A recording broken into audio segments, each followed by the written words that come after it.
सोचिए, एक तरफ अमेरिका की धमकी गूंज रही है, अगर रूस से तेल खरीदा तो टैरिफ लगा देंगे, और दूसरी तरफ भारत की सबसे बड़ी तेल कंपनी आईओसी बड़े ठंडे दिमाग से कह रही है तेल चाहिए और वो भी सस्ता चाहिए, चाहे टैरिफ लगे या धमकी मिले, खरीद जारी रहेगी। अब सवाल उठता है, आखिर ऐसा क्यों?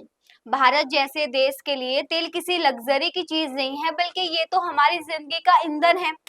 आप सुबह घर से निकलते हैं, दफ्तर जाते हैं, बच्चों को स्कूल भेजते हैं, हर कदम पर पेट्रोल डीजल चाहिए, और इस बढ़ती मांग को पूरा करने के लिए हमें बाहर से कच्चा तेल लाना ही पड़ता है।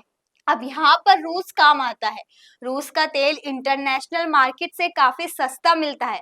भारत के लिए ये सीधी सीधी बचत है। अगर सस्ता तेल मिलेगा तो ट्रांसपोर्ट से लेकर खेती किसानी तक का खर्च थोड़ा कंट्रोल में रहेगा। लेकिन मुश्किल ये है कि अमेरिका इससे खुश नहीं है। अमेरिका का कहना है कि रूस से तेल खरीदकर भारत कहीं ना कहीं रूस की अर्थव्यवस्था को मजबूत कर रहा है, और इसी कारण अमेरिका ने चेतावनी दी, अगर भारत ने रूस से तेल लेना जारी रखा तो हम टैरिफ लगा देंगे। अब आप सोचिए, एक तरफ दुनिया की सबसे ताकतवर इकोनॉमी अमेरिका और दूसरी तरफ भारत की घरेलू जरूरतें। सवाल ये है कि भारत किसे चुने, अमेरिका की नाराजगी या फिर अपने लोगों की जेब? इसी बीच इंडियन ऑयल ने जो फैसला लिया वो साफ संकेत देता है, प्राथमिकता जनता की जेब है, देश की ऊर्जा सुरक्षा है। आईओसी का कहना है कि इस तिमाही भी रूसी तेल की खरीदारी जारी रहेगी। क्यों? क्योंकि कंपनी की आर्थिक स्थिति और देश की जरूरत यही कहती है। अब आप ही सोचिए, अगर भारत रूस से सस्ता तेल नहीं लेगा तो क्या होगा?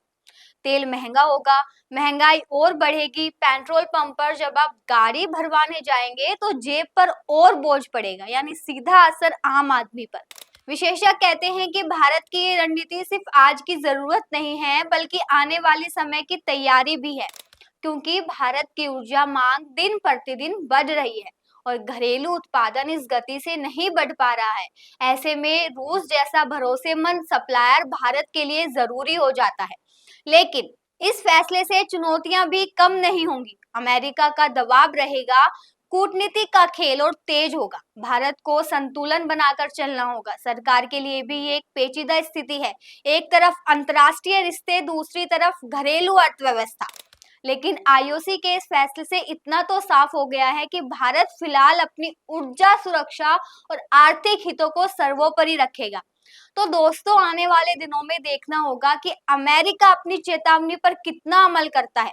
क्या सच में भारत पर टैरिफ लगाए जाते हैं या फिर बातचीत का रास्ता निकलता है? फिलहाल तो भारत का संदेश साफ है, तेल चाहिए और वो भी सबसे सस्ता, यानी जनता की जेब और देश की जरूरत पहले और बाकी बातें बाद में। धन्यवाद।